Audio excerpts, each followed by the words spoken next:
नमस्कार दोस्तों, ढोल में पोल चैनल में आप सब मित्रों का हृदय से अभिनंदन करता हूं। दोस्तों, जैसा कि आप जानते हैं कि हमारा समाज जो है जातगत भेदभाव से संपन्न समाज है।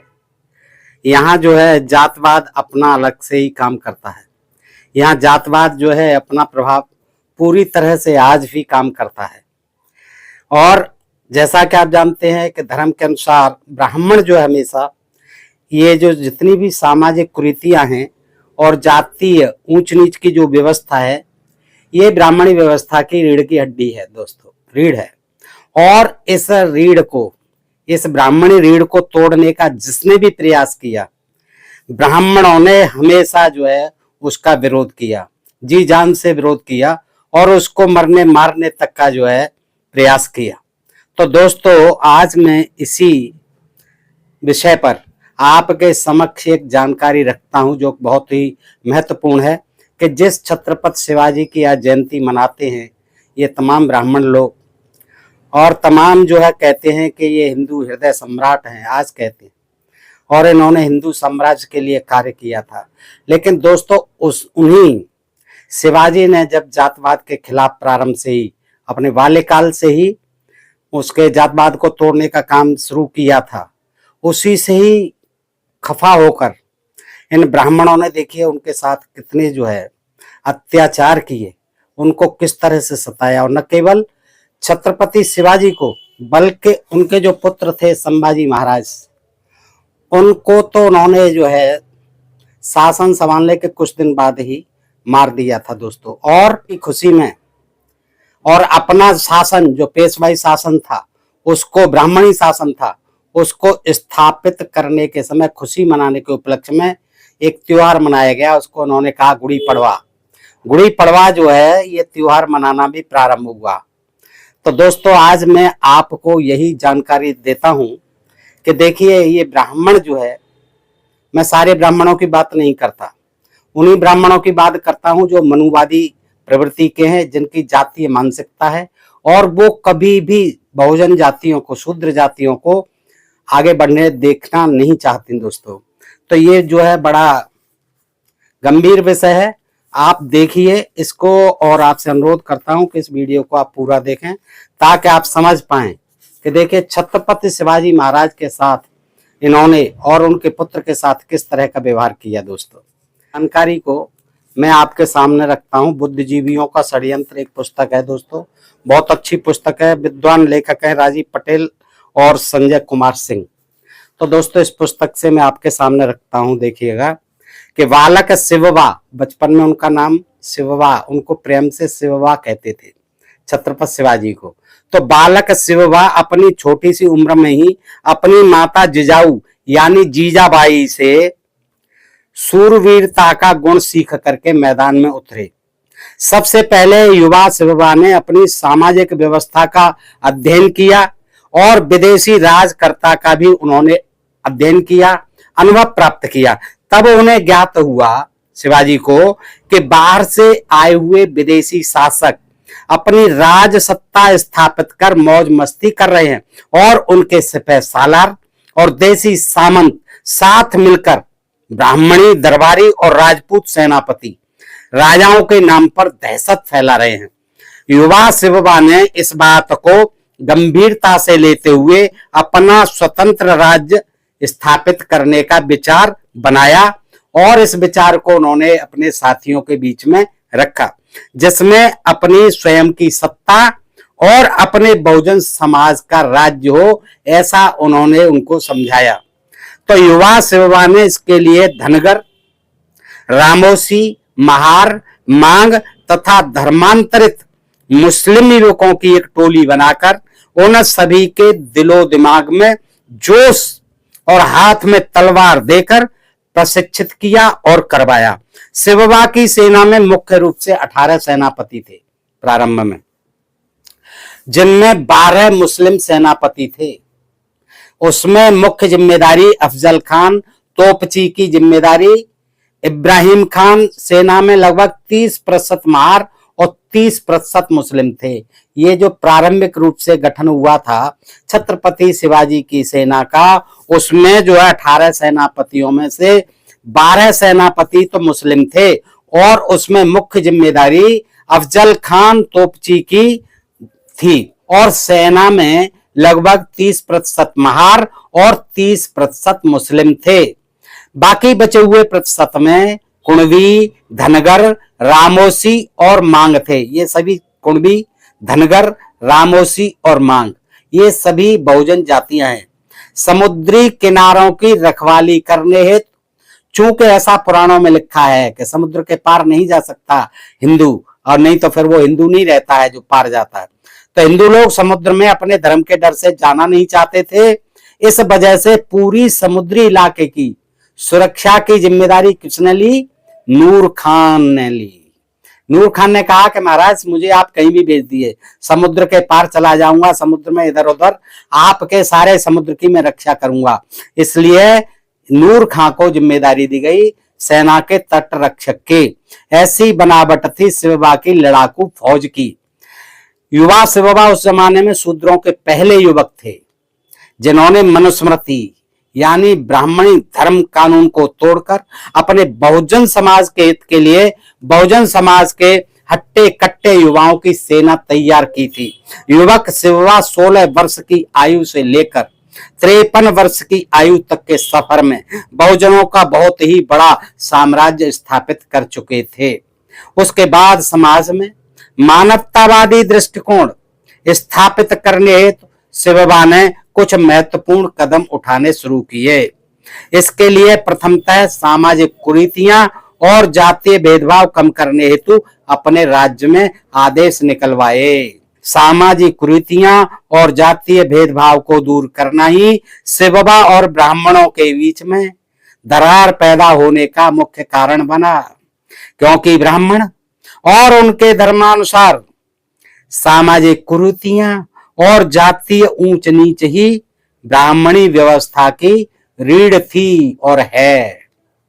और उस ब्राह्मणी रीढ़ को तोड़ने का यदि कोई प्रयास करता है तो ब्राह्मण अपनी सर्वोच्चता खोकर, सुप्रीमेसी खोकर एक सामान्य स्तर का ब्राह्मण रह जाएगा। यह प्रयास किसी भी ब्राह्मण को हजम नहीं होता था और आज भी नहीं होता है।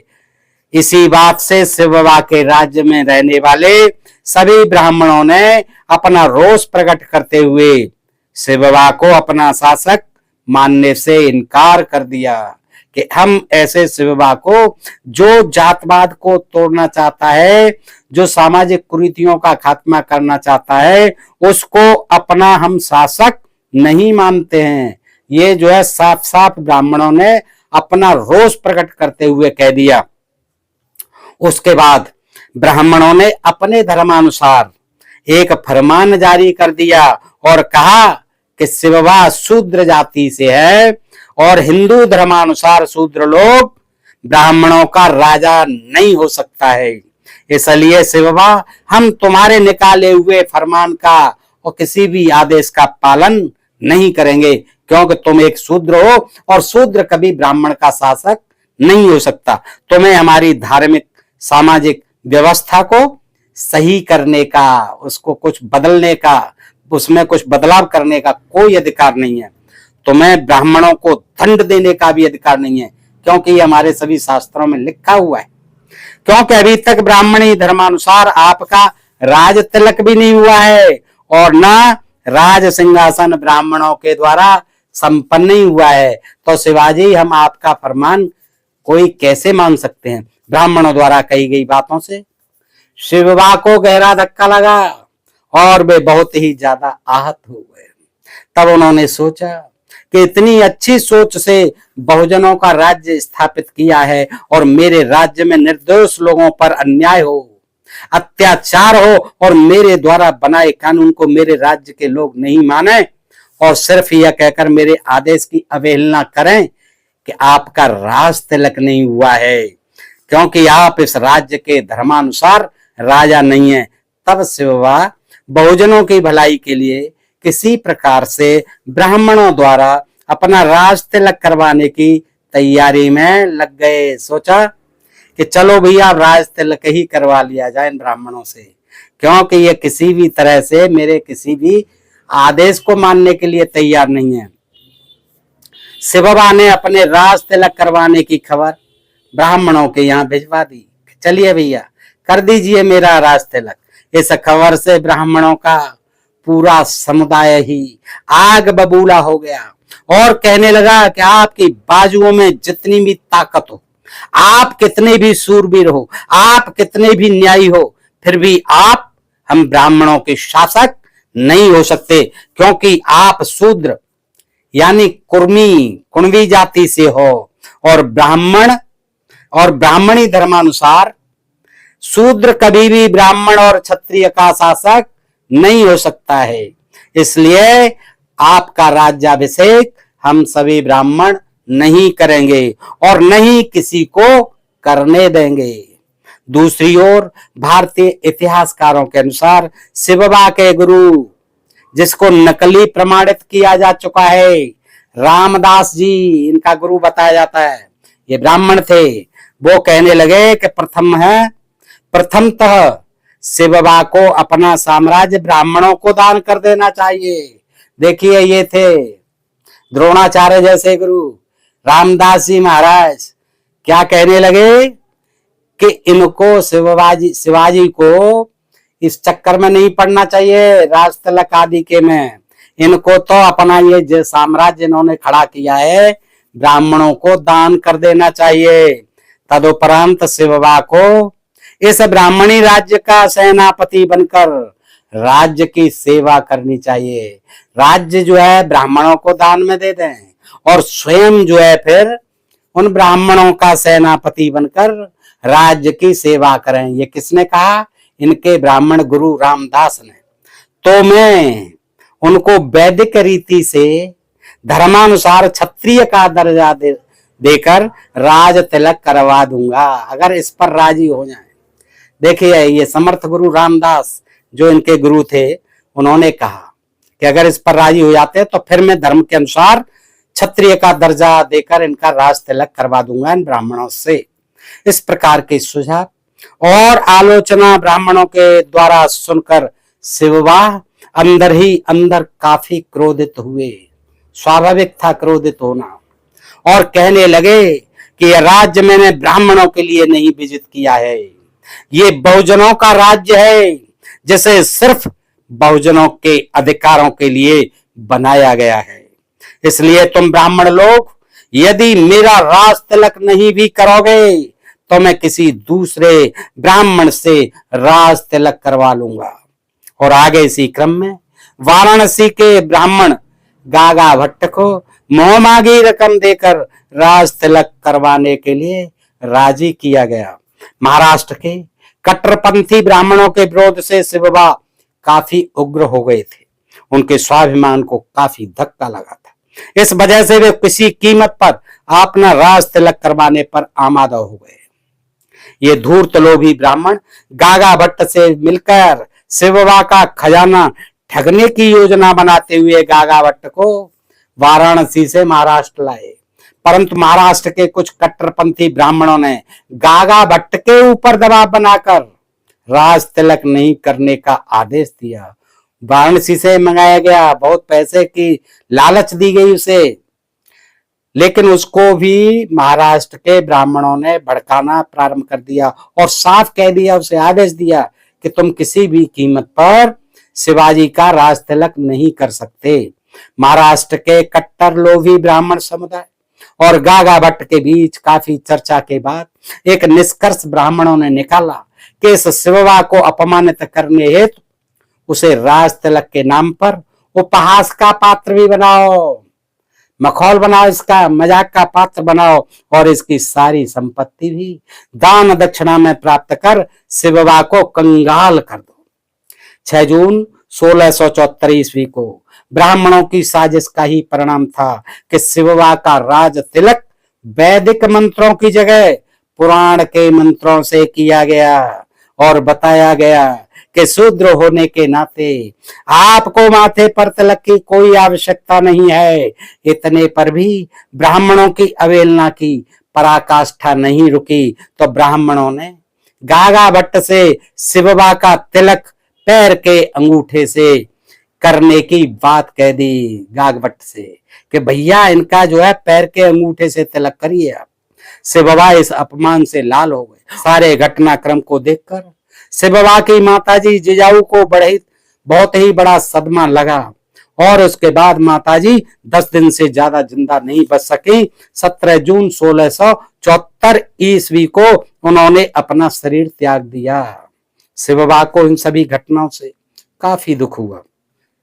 छत्रपति शिवाजी महाराज 6 जून 1674 ईस्वी को ब्राह्मणों द्वारा अपमान का घूंट पीने के बाद ब्राह्मणों के वैदिक धर्म व्यवस्था को त्याग कर शाक्त पंथ की दीक्षा ले ली। किस पंथ की? शाक्त पंथ की दीक्षा ले ली शिवाजी ने।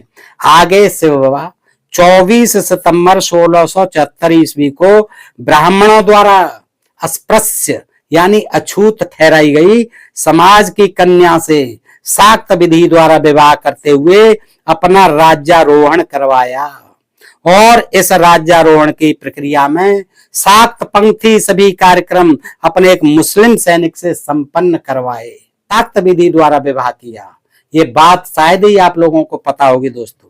और ये सब ब्राह्मणों के द्वारा किए जाने के कारण, अपमानित किए जाने के कारण उन्हें ये कदम उठाने पड़े।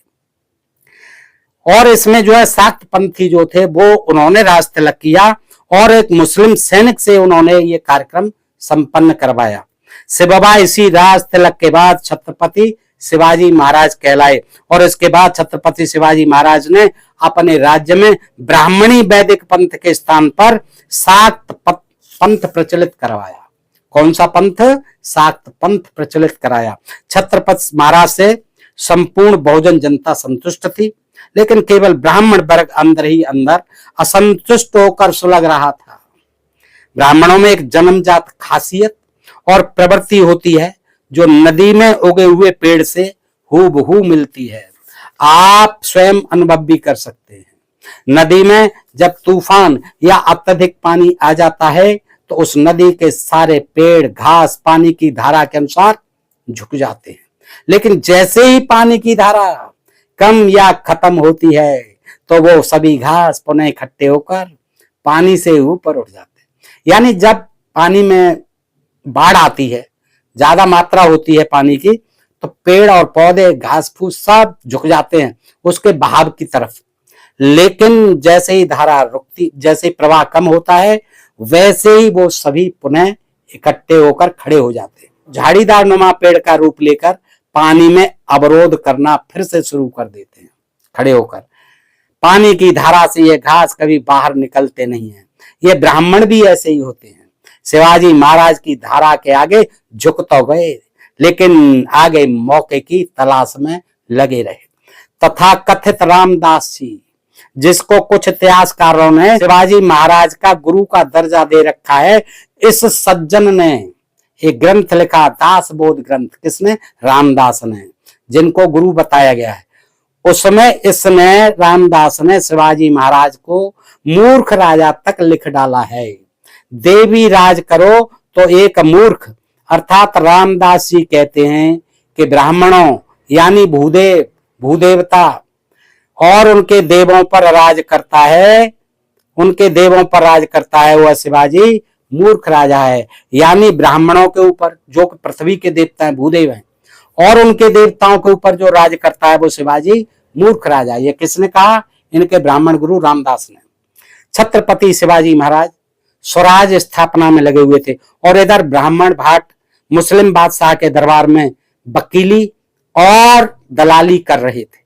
कुछ ब्राह्मण मुगल दरबार में सेनापति, दीवान, सलाहकार और कुछ ब्राह्मण छत्रपति शिवाजी महाराज की खुफियागिरी करते हुए धन प्राप्ति और मौज मस्ती कर रहे थे।